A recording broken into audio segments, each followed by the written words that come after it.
are you in Nashville? No, we're in Memphis. In Memphis. Oh, great. Oh, that's right. Cool. Because you recorded the album at Ardent, is that right? Well, we started at Ardent and then we went to Royal Studios Right. and did the bulk of it there. That's where we finished it. Very cool. We started at Ardent before the pandemic, and then Ardent shut down Right. pretty much completely. And, we just wanted to get it done. We wanted to keep going. And I'd always wanted to record at Royal anyway. There were a couple of songs with tracks that I wanted that old Memphis, sound on. And I knew that Boo was great with getting that horn sound and stuff. So we went over there to do that, and we just never left. It's amazing. Just an aside before we get into talking about the album, but I've talked to a lot of people who've been recording at these old vintage studios like Ardent, and I talked to somebody who was at Abbey Road and RAK and Muscle Shoals and just all over the place. And it's nice to know they're still around. Does it make a big difference to you guys as when you're making a record as to kind of the history behind the place? Well, I think they have a history because they've been around for a while, and they've been around for a while because they know what to do. The room sounds great. Their gear is great. The engineers that work there are great. So I think that's why, even though a lot of things are made at home in garages these days, if you want, we're kind of old school. This is going to be vinyl for us. There you go. We really wanted that quality. I think it's just a quality you can't get any other way. Right. Actually. So. All right. So the album is called Any Such Thing. Is that correct? Yes. And it's due out on Friday? Is that October the 1st? I think it is. Yeah, trying to keep track of myself. Time has gotten weird these days. You're a day ahead of us too, aren't you? Yes, we are. Yep. No. So it's Tuesday here, I think. Yeah. I'm getting whiplash. Fair enough. And then to make it even more confusing, we just went through daylight savings time. So now the hours are all off as well. Just so we haven't gotten there yet. That's coming soon. So I'll really be messed up too. Anyway, it's dark so early. So how are you feeling about putting this record out? Good. Excited. It's been a long time coming. Yeah. We had a lot of time between the beginning and where we are now. So what would you say about that, Van? I'm just chatting away over here. Come on, Van, dive in. We had a long gap from when we finished the record to when we got it mastered and ready to come out. It's probably about 20 months. Total recording and writing, because of the pandemic, really. Sure. So it's been a kind of a bit of a journey for us, to get to where we are. So yeah, we're anxious for everyone to hear it and see what we've been up to. Right. So you started at Ardent, moved to I can't remember the name. Yeah. So what was were you working with a lot of musicians? Were there a lot of people bustling around? What was the vibe like in the studio when you guys were putting this thing together? Well, at Ardent, we did our second album at Ardent in 2016. And on this record, oddly, when we went back to Ardent, we worked with a different engineer. Adam Hill was the engineer on our second album. And he also did all the Big Star and Chris Bell reissues that connected to Ardent back years ago.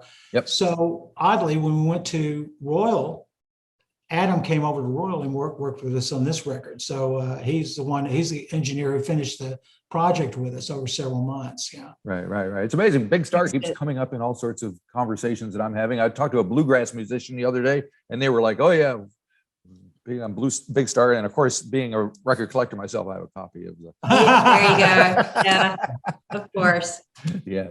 It's all part of the rich tapestry of what everybody's doing. So, and the songs that comprise the album, there's 10 of them. Are them all originals written by you guys, or what's the story behind? 50-50 all the way. Yeah. 50-50. Okay. That's a good way to go. That's an average, I mean, there's some things that Vicki wrote all the lyrics to, and there's some things that are more me, it's a probably even split, Right. That's just how we work. And we put everything together with the two of us, but we also write separately, especially to get something started and then, kind of pool our ideas. So, So did the two of you have a discussion about how you wanted this record to be before you actually went in the studio and started writing and all that stuff?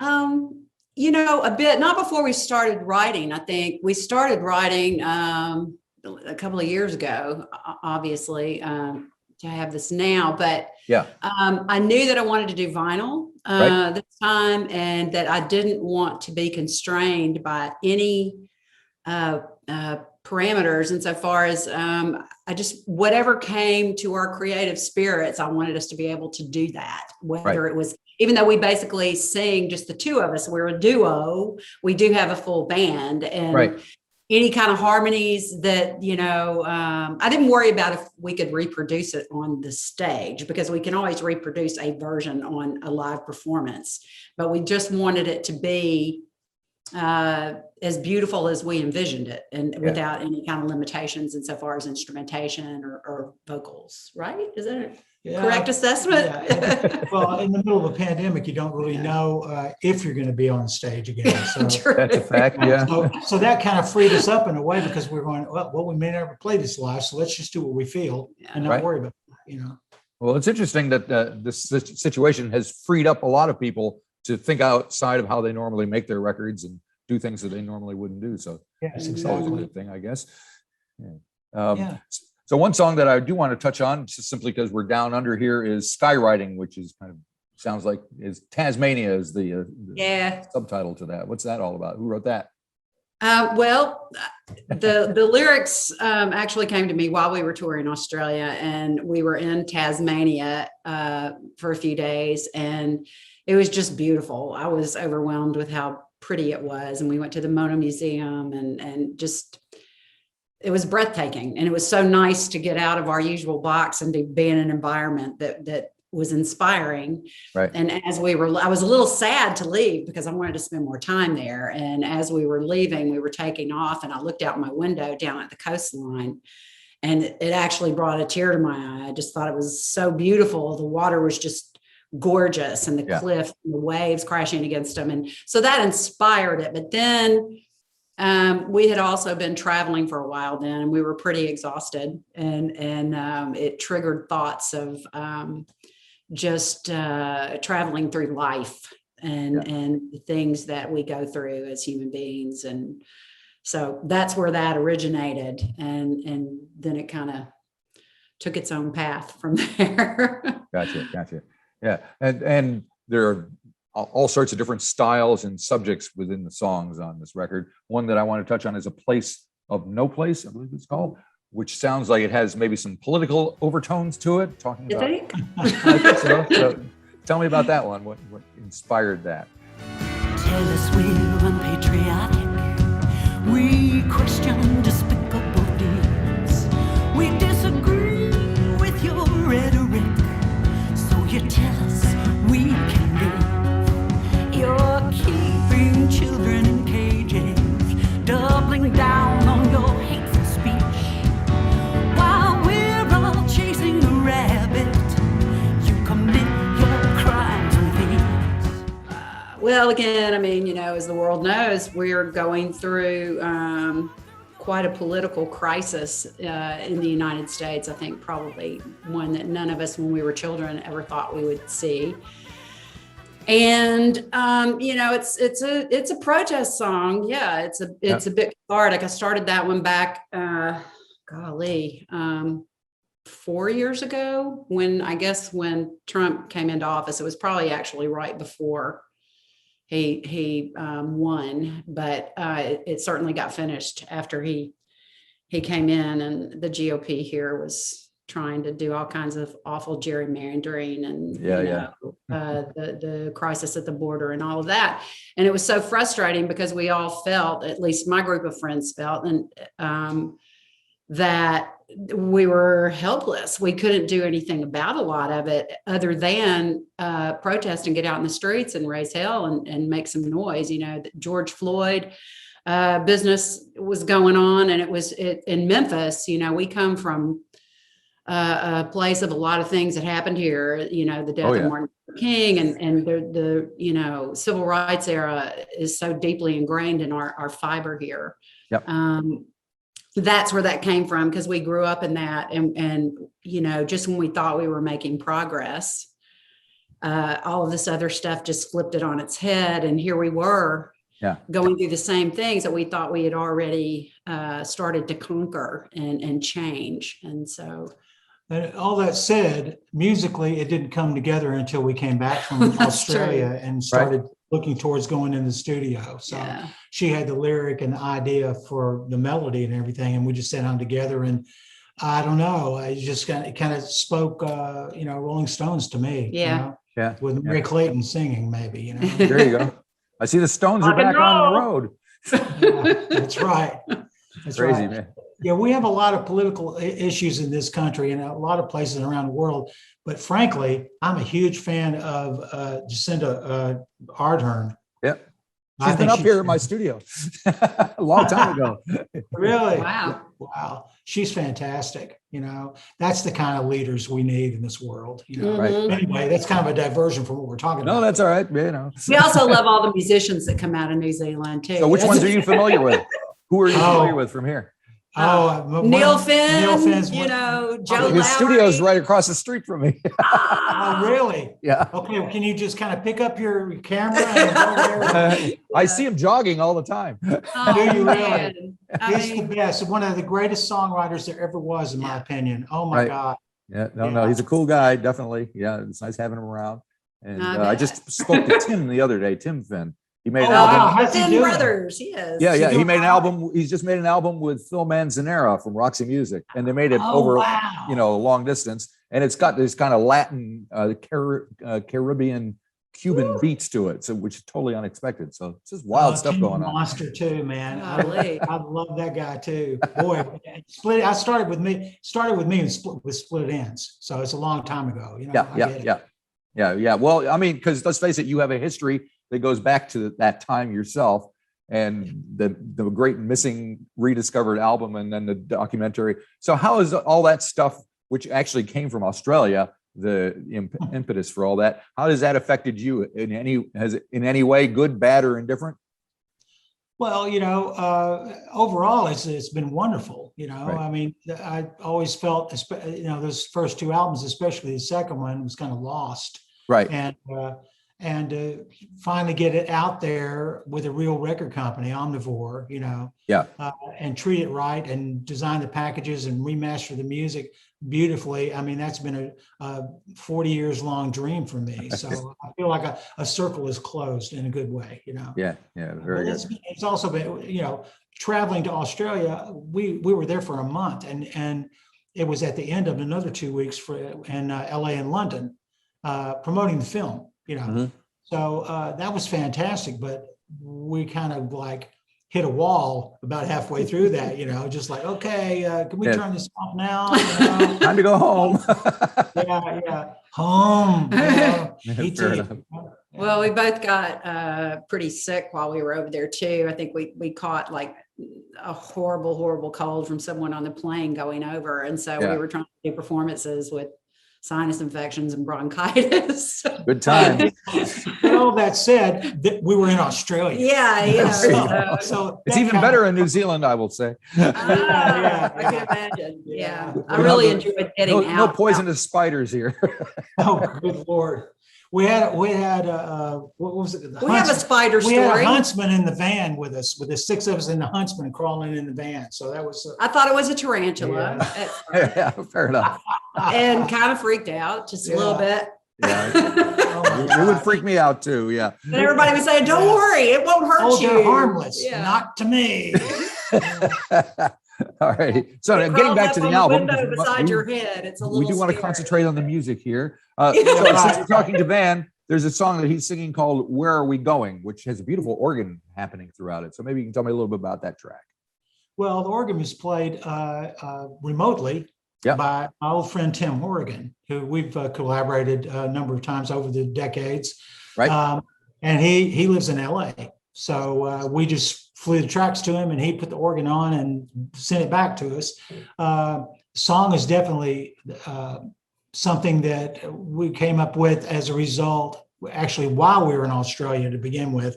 And because of the traveling, you know, and it kind of, it's like, where are we going? because you're just endlessly driving your passenger, and you don't really know. Technically, you know where you're supposed to go, but nothing is familiar. You don't even know which is north and south, and so that was a different feeling for me. But it kind of led to other versions of that, other layers of that, like in life, where are you going, where So it kind of took on a life of its own and basically wrote itself, I think. Very good. Yeah. Very good. Another That's track. when we got back, actually. We did finish that song when we got back to Memphis, and had some time to woodshed and shove some words around. Fair enough. Now, another one that kind of screams to be talked about is Funny Way of Showing, because there's strings all over the place. What's going on there? Well, that's definitely from the get-go. I think that was what I envisioned hearing on that song. Either I wanted some sort of Baroque, visions of Henry VIII a little bit. Right. It was just something a little different, and along with the strings, we had Probin Gregory play French horn, who played with the Beach Boys still does, Brian Wilson, right? And he lives in LA as well. And we sent the initial tracks to him and he put French horn on. But we also I thought, what would it sound like if we had a steel guitar coming in and out of here? So that breathes in and out of it as well. And it just, it really cooperated with us and let us know what needed to be there. I think it's a real cathartic statement piece as well. I think everybody can relate to it in one way or another. Right. I hope they can. Yep. And the album ends with a tune called "Ending Again," which something struck me, reminded me of Harry Nilsson in there somewhere. Mm-hmm. That's a compliment. Thank you. I didn't know. He's one of our favorites too. Yeah. Oh, good. But is there a story behind the song? Well, we got towards the end of recording and we had several songs that were more or less finishing stages of writing. And, I started thinking about, okay, how are we going to end this thing? Because we have two albums we did before. The number one rule is don't repeat yourself. Right, so right. The first album ended with kind of a novelty kind of song kind of thing, which was fun. Yep. The second song ended with an all-out rock and roll song. Uh-huh. So what's the next thing? So I thought maybe it's a ballad, maybe something simple. Then I thought about, well, here we are, we're ending another album again, and that led to that phrase ending again, also meaning ending a relationship or ending a friendship or, just ending a phase, whatever. It's a lot of different layers. Right. So it came together really quickly and we wanted to keep it really simple musically, Yeah, I think we also, with that lyric, we were focusing on, I guess, a more mature outlook towards life, where you've been around the block a few times and you should know better. Yep. But sometimes you don't do better. You make the same mistakes. And so that we sort of wanted to make that point because I think a lot of us do that too. Some relationships are cyclical, Yeah. They go in a circle instead of straight. So, I know that. Yeah, fair enough. Yeah. Is that an NRBQ t-shirt you're wearing? Yes, proudly. Yeah, very good. Yeah. Great band. If I'm not mistaken, Joey Spampanato was married at one point to Skeeter Davis. That's exactly right. They played on one of her albums too. Yes, yeah. Collaborate. It's a great record. I think I have it back there somewhere. Yeah, we had tickets to NRBQ right before the pandemic. We were so excited because we've never seen them live. Oh, really? I have. I have it. And the concert got canceled. And I always say that was, I know it was just awful, all the other things that happened. But one of my biggest regrets is that I didn't get to go see it. We'll get there. Yeah. Very good.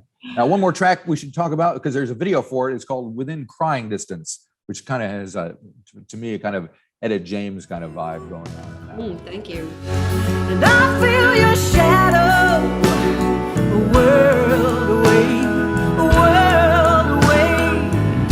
within crying distance, a world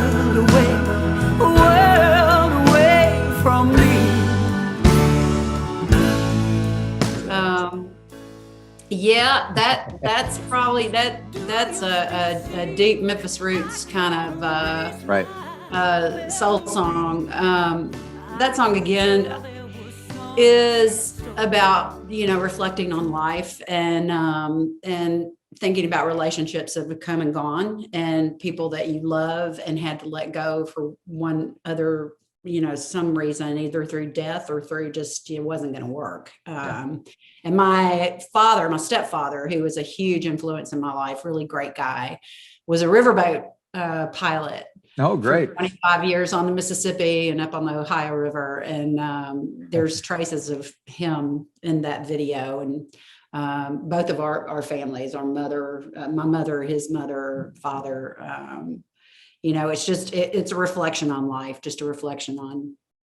Yeah. And did you have much input as far as making the video itself? Pardon me? Did you have much input as far as making the video?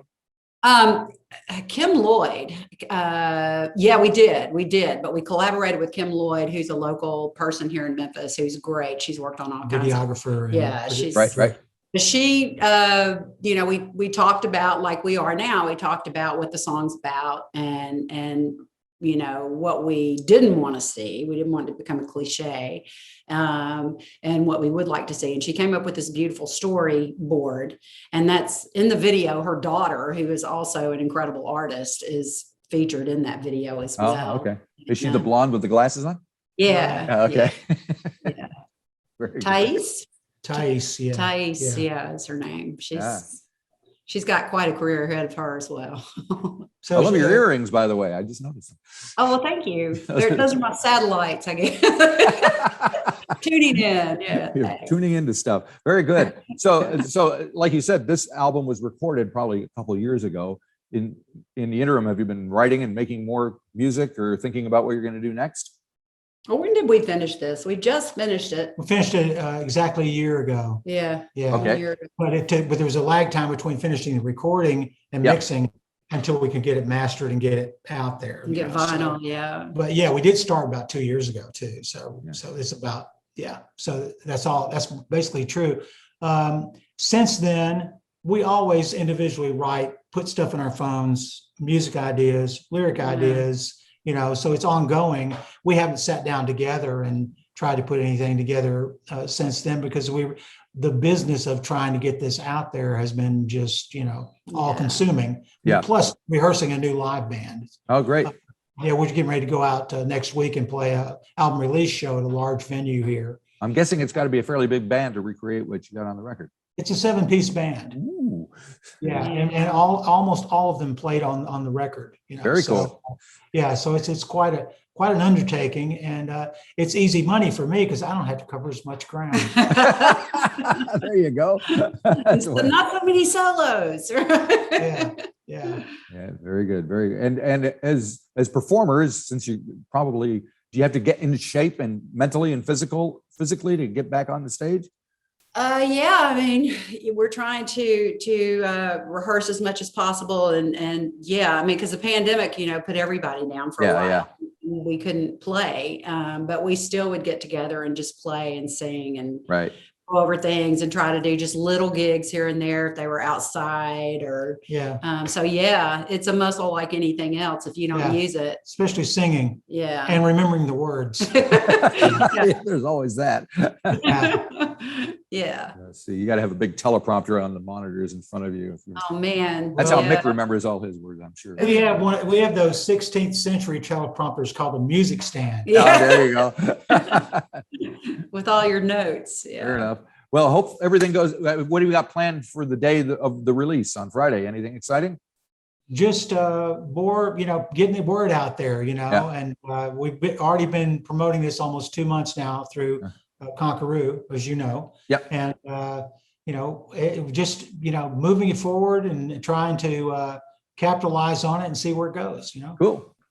Well, thanks for talking to me. I appreciate it. It's been a real pleasure to meet you. Thank you for interviewing. Thank you, Marty. Come down here sometime when you get a chance. You're gonna love it. Oh yeah, we'll be there eventually. Right. Good luck to you guys. Let's get out of that lockdown. And we're trying.